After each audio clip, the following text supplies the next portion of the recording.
자, 오늘 마태복음의 주제는 왕으로 오신 예수님, 마가복음의 주제는 종으로 오신 예수님, 누가복음의 주제는 인자, 사람의 아들로 오신 예수님. 오늘 함께 나누는 복음, 우리 요한복음은 하나님의 아들로 오신 예수님, 그러니까 예수 그리스도의 신성에 대해서 포커스를 맞추고 기록된 말씀이에요. 그래서 요한복음의 이 구도를 보면 예수님은 나는 뭐뭐가 된다, 나는 뭐뭐이다, 헬라어로 에고 에이미, 나는 뭐뭐이다 라는 그런 명제를 증명하는 표적들이 기록이 되어 있습니다. 그래서 나는 부활과 생명이니, 그러면서 부활과 생명의 표적이 나와 있고, 나는 생명의 떡이니 라고 그것을 증명하기 위해서 보리떡 5개, 물고기 2마리로 5,000명을 먹이는 오병이의 기적이 기록이 되어 있습니다. 오늘 요한복음 11장은요, 그래서 나사로라는 사람의 죽음, 또 무덤을 열고 다시 살아남을 통해서 예수님은 부활과 생명이 되는 것을 지금 증명하고 증거하고 있습니다. 나사로는 노안으로 죽은 게 아니에요. 젊을 때 원치 않는 병을 얻어서 지금 갑자기 죽게 되었습니다. 그래서 이 나사로의 죽음이라든지 인생의 죽음은 주변에 있는 모든 사람들에게 첫 번째 큰 슬픔을 가져다 줍니다. 그래서 오늘 33절에도 보면 예수님도 우셨고요, 또 주변에 있던 온 유대인들이 우는 것을 보시고 그랬었습니다. 가족들도 울고 주변에 있는 사람들도 울고, 긍휼이 많으신 주님도 친히 나사로의 죽음 앞에 눈물을 흘리셨다 했습니다. 여러분, 죽음은 이처럼 사람들에게 가장 큰 슬픔을 안겨다 줍니다. 어떤 사람은 주변 사람들에게 기쁨을 주는 사람도 있고 인생에 보람을 주는 사람도 있지만, 어떤 인생은 주변의 사람들에게 슬픔을 주고 또 비통함을 주고 애석함을 주고 근심과 염려, 걱정을 가져다주는 그런 인생도 있습니다. 두 번째, 나사로의 죽음은요, 가장 큰 절망을 가져오게 되었습니다. 왜냐하면 아까 말씀드린 것처럼 나사로가 노안으로 죽은 것이 아니라 원치 않는 병이 들어서 갑자기 죽게 되었기 때문에 주변의 사람들에게 절망과 안타까움과 애석함을 가져다 줬습니다. 그래서 많은 사람들은 죽음은 끝이라고 생각하고요, 인간이 어떻게 할 수 있는 영역 밖에, 인간의 한계의 상황이, 인간의 한계의 영역 밖에, 어떻게 할 수 있는 능력 밖의 상황이기 때문에 죽음을 접하게 되면 인간은 절대 절망적인 상황에 처하게 됩니다. 그래서 깊은 절망감을 나사로의 죽음을 통해서 그들에게 안겨다 주었습니다. 그런데 오늘 우리 나사로의 병듦과 죽음을 대하는 예수님의 태도는요, 많은 사람들의 반응하고 전혀 다릅니다. 첫 번째로 예수님은 병든 소식을 듣게 된 이후에 이틀이나 더 요단강 저편에 머무셨습니다. 의도적으로 머무셨어요. 나사로와 그 마르다와 마리아와 그 가족과의 예수님의 우정은 굉장히 친밀하고 깊었습니다. 그래서 누가 아프다, 죽을 병이 걸렸다는 소식을 들으면 만사를 제치고 달려가야 되는데 예수님은 의도적으로 이틀을 더 머무셨다가 그곳에 가셨어요. 그러면서 나사로의 이 병든 죽을 병이 들린 것을 듣고 4절에 보니까 나사로의 죽음은 하나님의 영광, 두 번째 보면 하나님의 영광을 드러내는 죽음임을 예수님은 잘 아셨습니다. 4절에 보면 예수께서 들으시고 이르시되 이 병은 죽을 병이 아니라 하나님의 영광을 위함이요.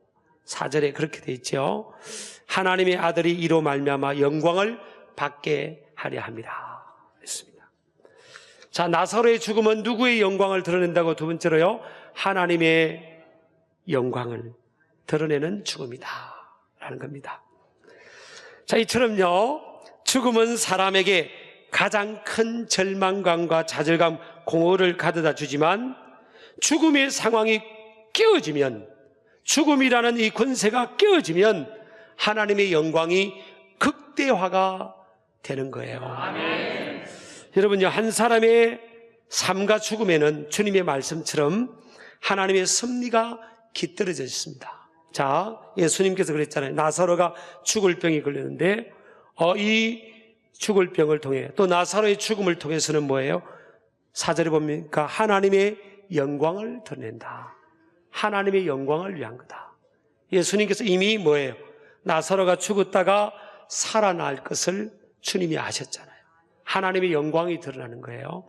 저와 여러분의 삶의 목적은 원론적이지만 하나님의 영광을 드러내는 삶이 되어야 되는 거예요. For the glory of God. 하나님의 영광을 드러내는 삶인데, 하나님의 영광을 가장 극대화로 드러내는 게 뭐냐? 죽었다가 살아나는 겁니다. 자, 요한복음 11장 25절 26절에 보면 예수님께서 그렇게 말씀했잖아요. 나는 부활이요 생명이니 나를 믿는 자는 죽어도 살겠고 무릇 살아서 나를 믿는 자는 영원히 죽지 아니하리라. 그러니까 예수님을 살아서 믿는 자는 어떻다는 거예요? 영원히 죽지 아니하리라. 예수님을 믿는 자는 뭐냐? 죽어도 살게 되고, 죽어도 살게 되고, 살아서 믿는 자는 영원히 죽지 않게 된다. 그래서 주님의 영광을 가장 극대화로 드러내는 게 뭐죠? 아까 나사로가 죽었다가 살아난 것이 주의 영광을 극대화로 드러낸다는 거잖아요. 그러니까 예수님을 어떤 한 사람이, 불신자가 예수님을 구세주로 믿고 구원을 받게 되면 예수님의 부활과 부활 생명이 들어오게 되니까 죽으면 뭐래요? 살게 되고, 살아서 믿는 자는 영원히 죽지 않게 되는 거예요.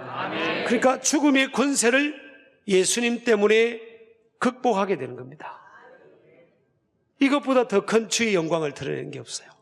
그래서 불신자가 예수님께로 와서 예수님을 믿게 되면 그에게 부활의 생명이 들어가니까 하나님의 영광이 제일 크게 드러나는 거예요. 그래서 불신 영혼이 구원받게 되면요, 주님이 너무너무 기뻐하십니다. 믿으시기 바랍니다. 그래서 우리가 안 믿는 불신자를 주님께 데려와서 그 영혼이 예수님을 믿게 되고 구원을 받게 되고 하나님의 자녀가 되고 어린 양의 주님의 생명책에 그 이름이, 구원받은 그 이름이 기록되면 그것보다 더 큰 주의 영광을 드러낼 게 없는 거예요. 왜냐하면 예수님을 믿는 믿음을 통해서 그 죽음의 권세가 깨어지는 거예요. 음부와 죽음의 권세가 깨어지고 그에게 부활 생명이 임하게 되는 겁니다. 믿으시길 축복합니다. 자, 세 번째 보면 예수님은 나사로의 죽음을 뭐라고 해요? 잠들었도다 라고 선포합니다. 우리가 어떤 사람이 죽으면 야 죽었다 그러잖아요.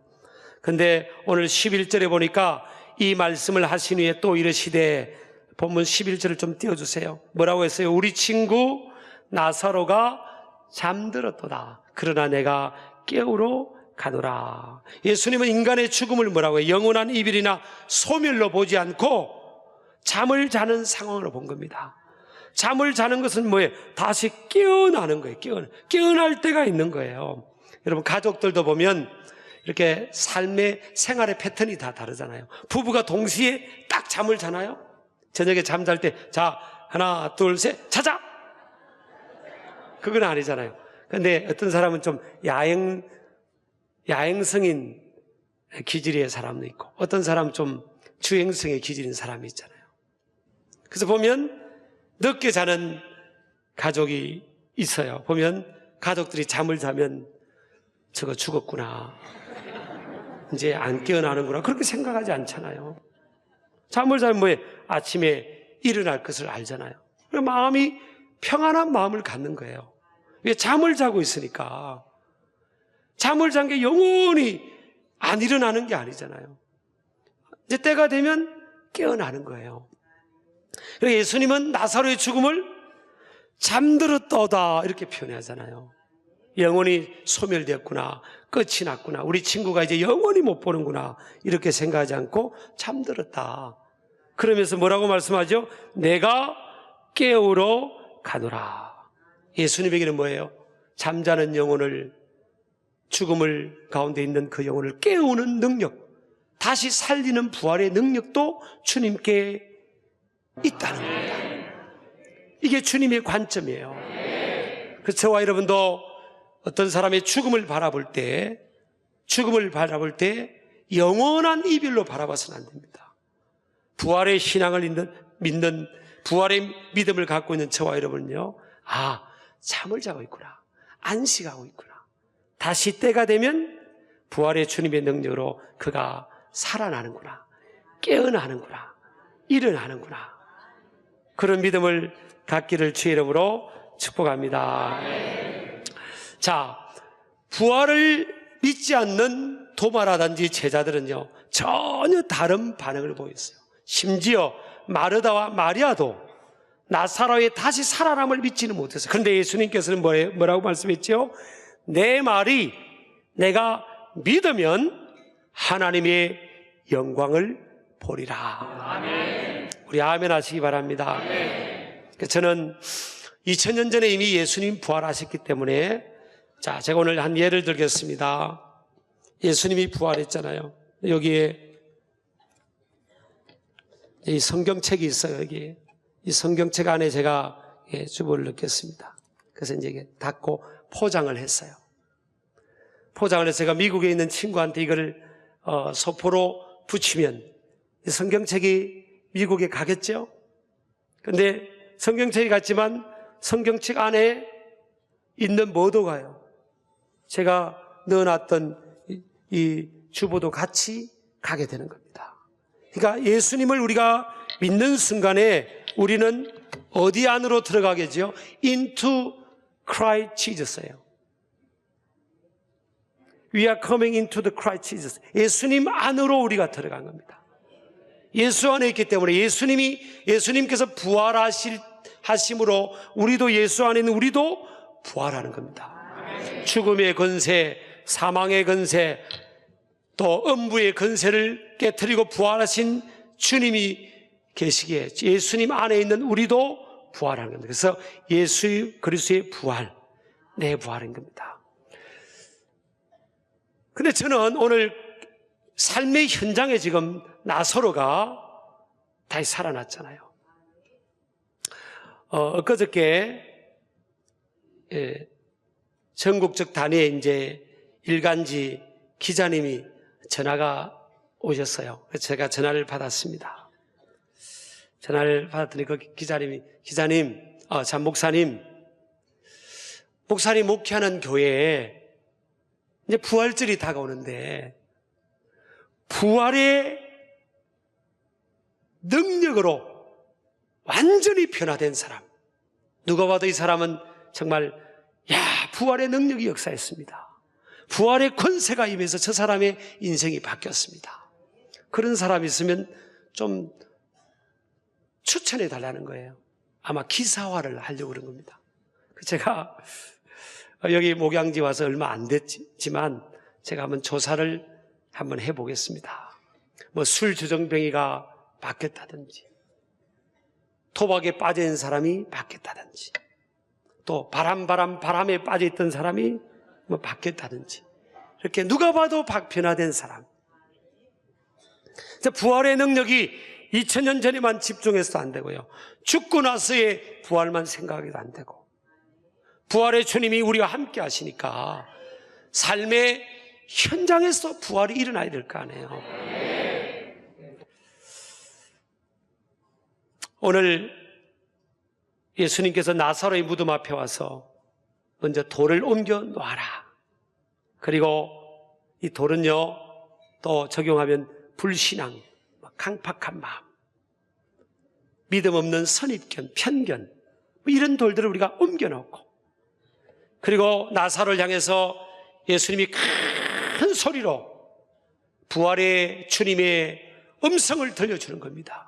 나사로야, 나오라! 하니까 죽었던 나사로가 살아나는 겁니다.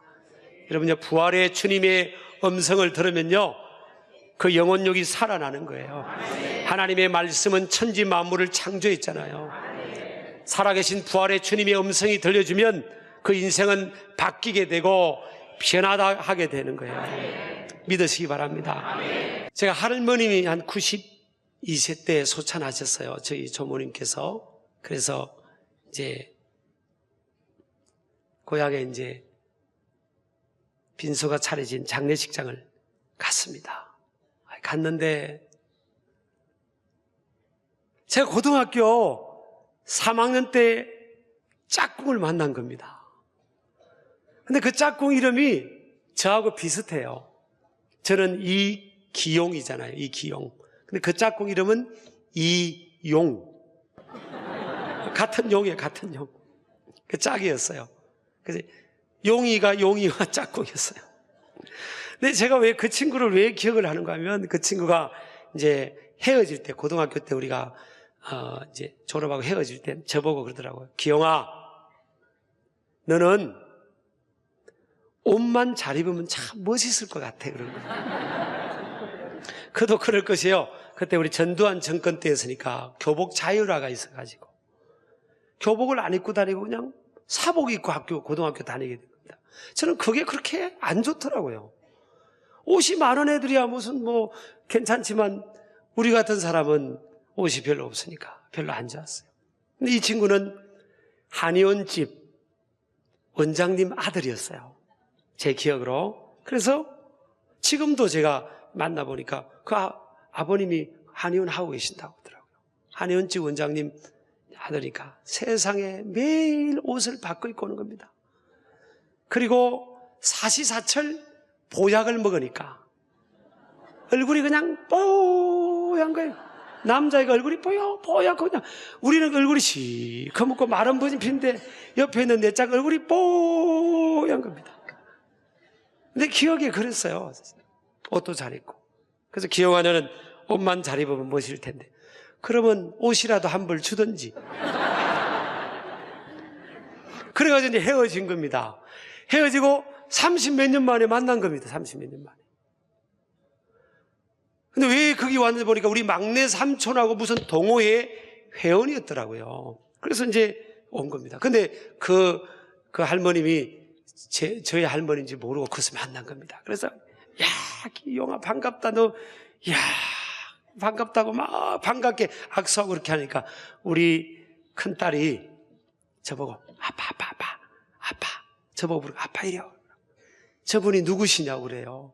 그래서 아빠 고등학교 때 짝꿍이었다고 그랬더니 에? 깜짝 놀라는 거예요. 아 저분이 아빠 짝꿍이었냐고. 그래서 아빠 짝꿍이었어 그랬더니 아빠보다 8살 많게 보인대요. 그래서 제가 야 우리 딸이요 정말 눈이 좋구나. 실화입니다. 실화. 근데 여러분 참 인생이요 오래 살고 봐야 됩니다. 제가 우리 고향에 제일 큰 교회 이제 부흥회를 간 겁니다. 부흥회 강사로 부흥회를 갔더니 그 제 짝꿍이 거기 앉아 있는 겁니다. 그 참 야 인생이 오래 살고 봐야 된다. 옆 사람 인사합시다. 인생은 오래 살고 봐야 됩니다. 부활의 주님 안에 인생은요 역전되는 거예요. 그래서 저는 목사로 강사로 갔잖아요. 부흥회 동안은 강사 마음대로 하는 겁니다. 강사로 자기는 보니까 그 교회 안수 집사가 된 거예요.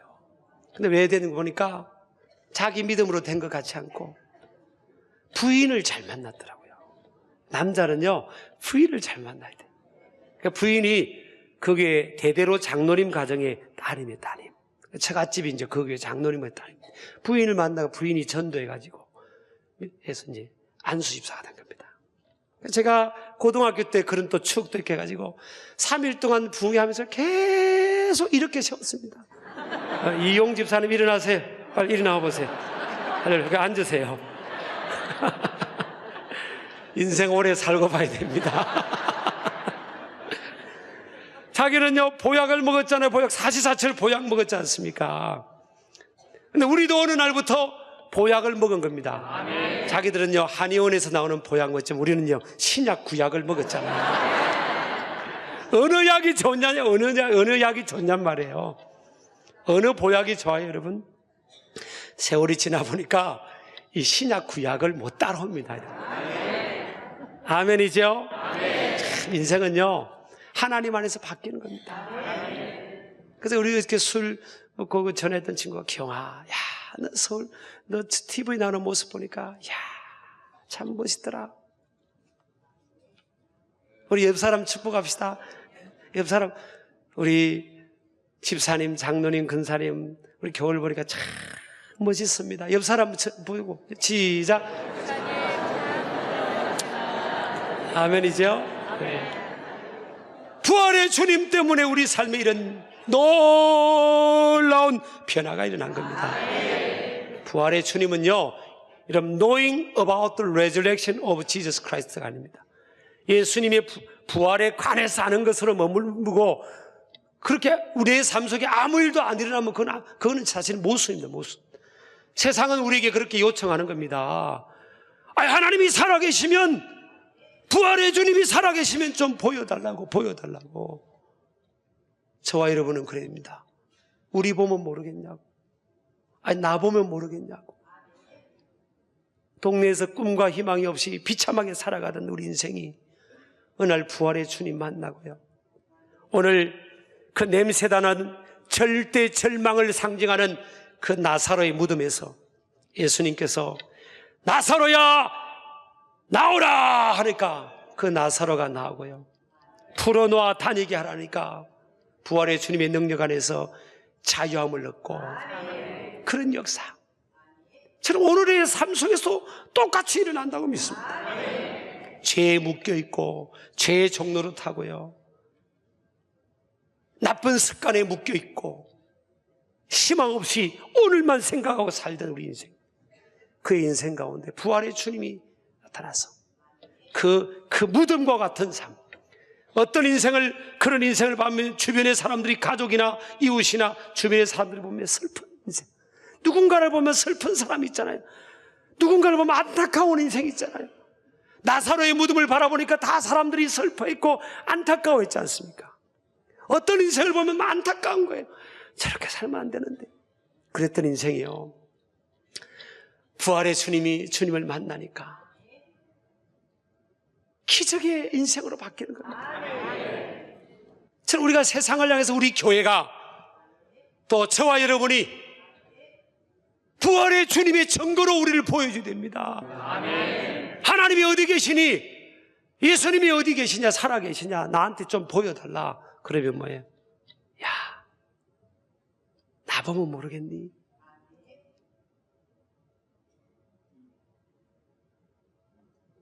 내 안에 계시는 주님이 내 안에 계시는데, 야, 너 과거 내 삶 알지 않냐? 지금 나보면 모르겠니? 부활주일 한 번만을 우리가 끝내는 이 부활절이 아닙니다. 사실은 날마다 우리의 삶의 현장에서 이제는 우리의 무덤이 열려지고요, 부활의 주님의 능력을 우리가 보이는 겁니다. 세상을 향해서. 저는요, 내년 부활절에는 앞두고 그 모 신문사에 기자님이 만약 전화가 온다면 저는 이렇게 말하고 싶어요. 우리 교회 아무나 데려가세요. 아무나 조사해 보세요. 부활의 주님의 능력과 권세에 간적이 있는 분들입니다. 저는 아무나 그냥 무작위로 추천해도 부활의 주님에 대한 분명한 간정과 변화가 있는, 열매가 있는 그런 모습이 되리라 기대하고요, 또 확신하고 또 그렇게 될 줄을 믿습니다. 가정의 어떤 불신 가족이, 야, 네가 하나님이 어디 계시냐? 그랬을 때 기회가 왔다. 여보, 나보면 모르겠어? 나보면 하나님 살아계신 거 모르겠어? 예수님 살아계신 거 모르겠어? 그전 같으면 뭐예요? 너 보니까 진짜 모르겠다. 너 보니까 진짜 하나님 안 계신 것 같아. 그랬다면 뭐예요? 변화된 우리를 보면서 그래, 야, 진짜 나는 하나님 모르겠는데 너 보니까 뭔가 있는 것 같아. 너 보니까 진짜 하나님 살아계신 것 같아. 그런 우리가 삶의 현장에 역사들이 나타나기를 주의 이름으로 축복합니다. 축복합니다. 이제부터 부활의 능력의 주님을 증거하고요, 우리의 삶으로 드러내는 그런 역사가 있기를 주의 이름으로 축복합니다.